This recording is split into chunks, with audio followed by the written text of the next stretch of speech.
Zee 24 तास एक पाऊल पुढे।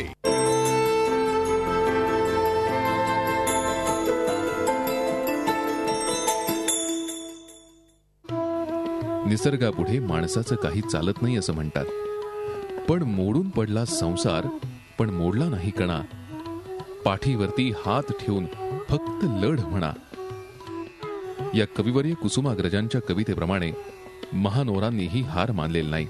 उपलब्ध परिस्थितीत आणि उपलब्ध साधन सामुग्रीत ते आजही आपली बाग जगवण्यासाठी सर्वतोपरी प्रयत्न करतायत। गेली 50 वर्ष स्वतः मातीत राबलेले महानोर स्वतःबरोबर सगळ्यांनाच या परिस्थितीतून काढण्यासाठी प्रयत्नशील आहेत। या गावाला 3 ओहळ आहे छोटे, म्हणजे झरे।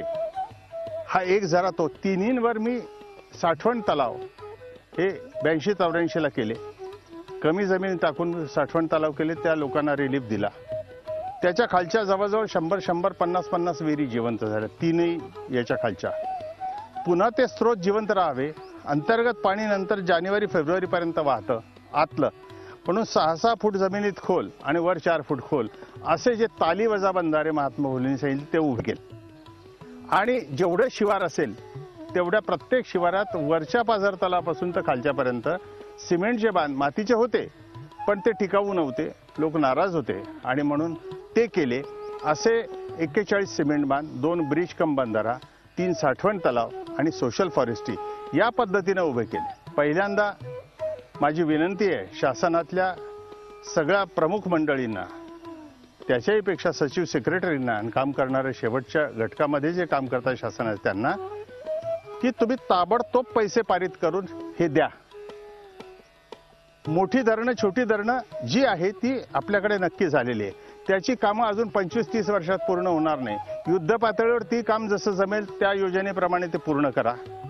त्याच्यानंतरच्या जागा ज्या आहेत त्या गावाचं पाणी पडणारं त्याच गावाला जिरवून या पद्धतीचं CC2 काम हे 2 वर्षात, मागच्या वर्षी आणि या वर्षी फक्त 50 लाखामध्ये, म्हणजे दरवर्षी 25 लाख, याच्यामध्ये 4000 एकरचं मी उभं केलं। शासनाने नवीन तंत्रज्ञान यंत्रसामुग्री बुलडोझरच्या पद्धतीनं आणि ते लाल फितीतला कागद मुंबई पुणे आणि बाकीच्या ठिकाणी जिल्ह्यापर्यंत जो त्याची गतिमानता मुंगीसारखी किंवा हत्तीसारखी आहे ती न करता वेगानं करतो निठमई पाण्याला आणि शेतीला जर उभं केला आणि पीक पद्धती उभी केली तर मला असं वाटतं की महाराष्ट्र 5 ते 7 वर्षामध्ये, विशेषतः 10 वर्षामध्ये पुन्हा एक वेळा सुजलाम सुफलाम होऊ शकतो।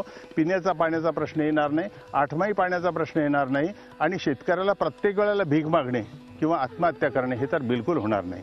माझ्या पालखीच्या कविता विठोबाला लिहिलेल्या पांजडमध्ये 11 कविता आहेत, त्याच्यात लिहिलेले यमुनेचे पाणी यावे कावेरीला, तापी नर्मदेला गंगा यावी, असं म्हटलेलं आहे की हे पाण्याचं एकत्रीकरण ज्यादा वाहून जाणारं आणि एकत्र करावं असंही ते मी म्हटलंय। मोठ्या नद्यांचं पाणी एकत्र करायचंय। तुझी चंद्रभागा घालून वळसा अजिंठ्याच्या देशा वळवावी, आणि अहंकार आणि भाव हे तुमचे नष्ट व्हावे असं त्या कवितेत म्हटलंय आणि विठोबाच्या साक्षीने म्हटलेलं आहे। ती कविता तिथे माझ्या घराच्या जवळ विठोबाच्या समोर लावलेल्या आहेत। त्या पालखीच्या कविता नुसत्या लावलेल्या नाही आहे, रस्त्याने सगळे कवितेचे जसे बोर्ड आहे मराठी कवितेचे सगळ्यांचे, तसे हे विठोबाचे आणि पाण्याच्याच कविता आहेत त्या सगळ्या। झी 24 तास एक पाऊल पुढे।